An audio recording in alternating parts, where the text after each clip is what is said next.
இன்னைக்கு நம்ம இண்டோஃபார்ம் equipment limited IPO தான் பார்க்க போகிறோம். இந்த நிறுவனம் டிராக்டர், கிரேன்ஸ் மற்றும் விவசாய அறுவடைக்கு தேவையான எக்யூப்மெண்ட்ஸ் எல்லாம் மேனுஃபேக்சர் பண்ணிட்டு இருக்காங்க. இவங்க மேனுஃபேக்சரிங் யூனிட் ஹிமாச்சல் பிரதேசில் இருக்குது. இந்த நிறுவனம் போலாந்து நாட்டைச் சேர்ந்த அர்சஸ் நிறுவனத்தோட டெக்னிக்கல் கொலாபரேஷன் பண்ணி இந்த ப்ராடக்ட்ஸ் எல்லாம் மேனுஃபேக்சர் பண்ணிட்டு இருக்காங்க. இவங்க இண்டோஃபார்ம் மற்றும் இண்டோ பவர்னு 2 பிராண்டில் இவங்க பிஸ்னஸை ஆப்ரேட் பண்ணிட்டு இருக்காங்க. Nepal, Syria, Sudan, Bangladesh, Myanmar போன்ற 40 நாடுகளுக்கு இவங்க ப்ராடக்ட்ஸை எக்ஸ்போர்ட்டும் பண்ணிட்டு இருக்காங்க. இந்த நிறுவனத்தோட டிராக்டர் ரேஞ்ச் 16 to 110 ஹெச்பி கொண்ட டிராக்டர்ஸை இவங்க மேனுஃபேக்சர் பண்ணுறாங்க. அது மட்டும் இல்லாமல் 90 to 30 டன் கெப்பாசிட்டி உடைய பிக் அண்ட் கேரி கிரெயின்ஸையும் இவங்க மேனுஃபேக்சர் பண்ணிட்டு இருக்காங்க. இந்த நிறுவனம் ஆண்டுக்கு 12,000 டிராக்டர்ஸையும் 1280 பிக் அண்ட் கேரி கிரெயின்ஸையும் ப்ரொடக்ஷன் பண்ணிட்டு இருக்காங்க. இந்த ஐபிஓட இஷ்யூ சைஸ் 260 கோடி. இதில் புதுசாக ஆல்மோஸ்ட் 185 கோடிக்கான ஷேர்ஸை வழங்குறாங்க. ஆஃபர் ஃபார் சேல் மூலமாக 75 கோடிக்கான ஆல்ரெடி இருக்கக்கூடிய எக்ஸிஸ்டிங் ஷேர்ஸை இவங்க ப்ரொமோட்டர்ஸ் இந்த ஐபிஓ மூலமாக வழங்குறாங்க. இப்போது இந்த நிறுவனம் எதுக்கு இந்த ஐபிஓக்கு வராங்க, இந்த ஐபிஓ நோக்கம் என்ன என்பதை பார்ப்போம். இவங்க பிக் அண்ட் கேரி கிரெயின்ஸை மேனுஃபேக்சர் பண்ணுறதுக்காக டெடிக்கேட்டடாக ஒரு புது யூனிட்டை செட்டப் பண்ண போகிறதா சொல்லியிருக்காங்க. இந்த ஐபிஓலேருந்து திரட்டப்படும் நிதியை அதுக்காக தான் பயன்படுத்த போகிறதா சொல்லியிருக்காங்க. அது மட்டும் இல்லாமல் இவங்களோட லோன்ஸை ரீபே பண்ணுறக்கும் இந்த அமௌண்ட்டை பயன்படுத்த போகிறதா சொல்லியிருக்காங்க. ஆஃபர் ஃபார் சேல் மூலமாக வரக்கூடிய அமௌண்ட் எல்லாமே பார்த்திங்கன்னா இந்த ஷேர்ஸை விற்கக்கூடிய அந்த ப்ரொமோட்டர்ஸுக்கு தான் போய் சேரும். இப்போது இந்த நிறுவனத்தோட ஃபினான்சியல்ஸ் எப்படி இருக்குன்னு சொல்லிட்டு பார்ப்போம். இவங்களோட ரெவன்யூ மற்றும் ப்ராஃபிட் இரண்டுமே பார்த்திங்கன்னா 2022ஆம் ஆண்டிலிருந்து 2024ஆம் ஆண்டு வரைக்கும் பார்க்கும்போது ஒரே கன்சிஸ்டண்ட்டாக தான் இவங்களோட நம்பர்ஸ் இருக்குது. கன்சிஸ்டண்ட்டான ப்ராஃபிட் மற்றும் கன்சிஸ்டண்ட்டான ரெவன்யூ இவங்க போஸ்ட் பண்ணியிருக்கிறதே நம்மால் பார்க்க முடியுது.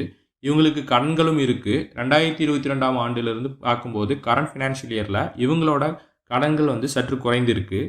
இப்போது கீ பேராமீட்டர்ஸை பார்ப்போம்.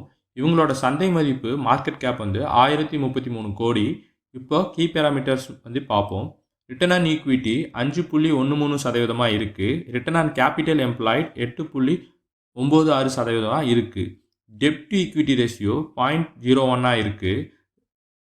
ரிட்டர்ன் ஆன் நெட்வொர்க் 4.92% இருக்குது. இவங்களோட பேட் மார்ஜின் 4.16 இருக்குது. ப்ரைஸ் டு புக் வேல்யூ 2.55 இருக்குது. இப்போது இந்த நிறுவனத்தோட பியர்ஸ் யார் என்பதை பார்ப்போம்.